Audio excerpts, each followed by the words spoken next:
অভিযোগ আছে যে তিনি বিএনপির নেতাকর্মীদের নানাভাবে হয়রানি করছেন, বিভিন্ন ধরনের মামলায় ফাঁসিয়ে দেওয়ার চেষ্টা করছেন। তো এইরকম দু একটা বিচ্ছিন্ন ঘটনা ছাড়া ম্যাক্সিমাম জায়গায় কিন্তু আপনার এই বিএনপির লোকজন খুব একটা এইসব ঘটনার তো প্রতিবাদ করেই নেই। তারা বলেছে যে এটা আমরা সুরাহা চাই, সুষ্ঠু বিচার চাই। ক্র্যাকডাউনের পরে আওয়ামী লীগের নেতাকর্মীরা যখন পালিয়ে ভারতে চলে গিয়েছিলেন, তখন কিন্তু জিয়াউর রহমান জীবনের ঝুঁকি নিয়ে তার স্ত্রী তার সন্তান পাকিস্তানি ক্যান্টনমেন্টে আটক হতে পারেন, এই ঝুঁকির পরেও উনি কিন্তু স্বাধীনতার ঘোষণা দিয়েছিলেন। আহ, এই এই ঘটনাটাকে আপনি কিভাবে ব্যাখ্যা করবেন? আসলে এটা তো অত্যন্ত মর্মান্তিক একটা ঘটনা, নৃশংস।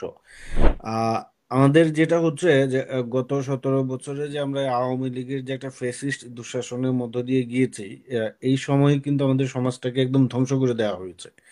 আমাদের যে সামাজিক যে সংস্কৃতি বা রাজনৈতিক যে সংস্কৃতি, এটা পুরোটাই ধ্বংস। এবং এই এই এইরকম একটা ধ্বংসাত্মক সমাজের রেজাল্ট হচ্ছে যে যেইভাবে এই সোহাগকে মারা হয়েছে একদম পাথর দিয়ে ভয়ঙ্কর ভাবে, পৈশাচিক উপায়ে।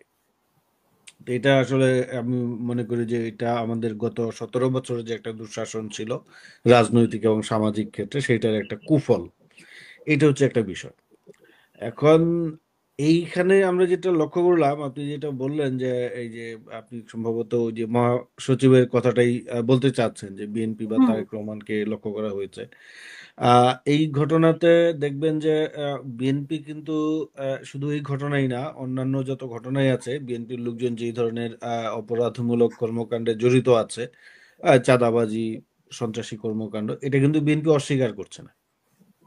বিএনপি যেটা করছে যে তারা স্বীকার করছে যে এ আমাদের লোক, সে বিপথে গিয়েছে, এবং তাকে বহিষ্কার করছে বা ক্ষেত্র বিশেষে তাদের বিরুদ্ধে মামলাও করছে, এবং বলছে যে তাদের বিরুদ্ধে ব্যবস্থা নেন।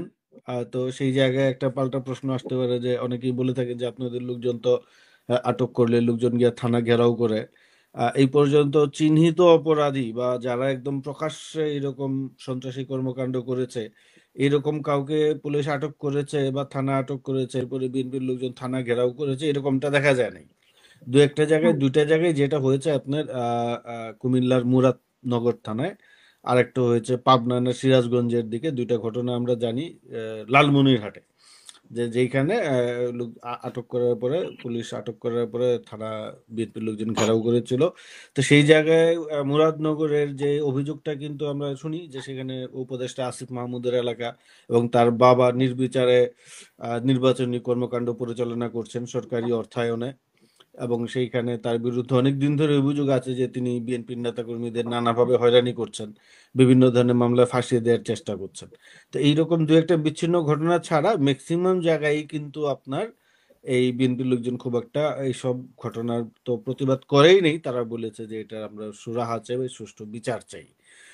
কিন্তু এখানে আমরা মানে খুবই ভয়ঙ্করভাবে সরকারের এক ধরনের নির্লিপ্ততা দেখতে চাই, দেখতে পাচ্ছি আপনার।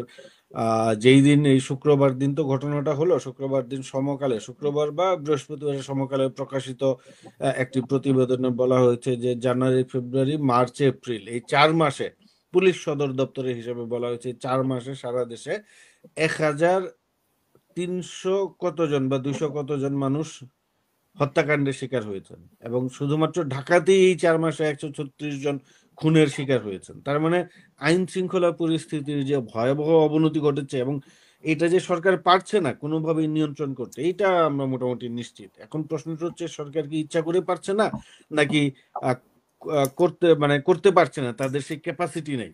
তো এই জায়গাটা হুম। থেকে বিএনপি অভিযোগ করেছে যে বিএনপি যেটা দাবি ছিল নির্বাচন করতে হবে, নির্বাচন দিতে হবে। এবং নির্বাচন দেওয়ার এখন আর একটাই উপায় আছে, দেশে যদি একটা অরাজক পরিস্থিতি, নৈরাজ্যকর পরিস্থিতি তৈরি করা যায়, তাহলে বলা যাবে যে নির্বাচনের আসলে আপনার এই অবস্থা এই মুহূর্তে দেশে নাই। এই কারণেই কিন্তু এটা আমি মনে করি যে বলা একটা বিএনপি বলেছে। আর তারেক রহমানের কথা যেটা বলা হয়েছে, ধরেন এই ঘটনার পরপরই বিএনপির ভারপ্রাপ্ত চেয়ারম্যান সম্পর্কে যেই ধরনের অশ্রাব্য, অভব্য, অভদ্র ভাষায় আপনার স্লোগান দেয়া হয়েছে, এইটা আসলে অগ্রহণযোগ্য।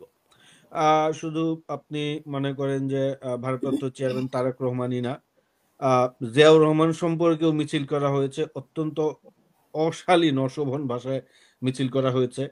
একটা জিনিস আমাদের মাথায় রাখতে হবে যে বাংলাদেশে এই মুহূর্তে বাংলাদেশের স্বাধীনতা, সার্বভৌমত্ব এবং জাতীয় নিরাপত্তার জন্য বিএনপির ভূমিকা খুব বেশি উজ্জ্বল, এবং বিএনপি শক্তিশালী ভূমিকা রাখতে পারে। আর শুধু হুম। এখনই না, বাংলাদেশে যত ক্রান্তিকাল এসেছে 1971 থেকে, সেই সময় সব সময় থেকে জিয়াউর রহমান, বিএনপি বা জিয়া পরিবার আপনার শক্ত হাতে হাল ধরেছে। 1971 সালের 25শে মার্চ শেখ মুজিবুর রহমান যখন ব্যাগট্যাগ গুছাইয়া বসে ছিলেন 32 নম্বরে, যে কি হবে না হবে, এবং অধিকাংশ আওয়ামী লীগের ক্র্যাকডাউনের পরে আওয়ামী লীগের নেতাকর্মীরা যখন পালিয়ে ভারতে চলে গিয়েছিলেন, তখন কিন্তু জিয়াউর রহমান জীবনের ঝুঁকি নিয়ে তার স্ত্রী, তার সন্তান পাকিস্তানি ক্যান্টনমেন্টে আটক হতে পারেন, এই ঝুঁকির পরেও উনি কিন্তু স্বাধীনতার ঘোষণা দিয়েছিলেন। 7ই নভেম্বরে কি অবস্থা, বাংলাদেশ যখন একটা সংকটের মধ্য দিয়ে গিয়েছে, সেই সেই জায়গায় আপনি জিয়াউর রহমানের ভূমিকা দেখেন।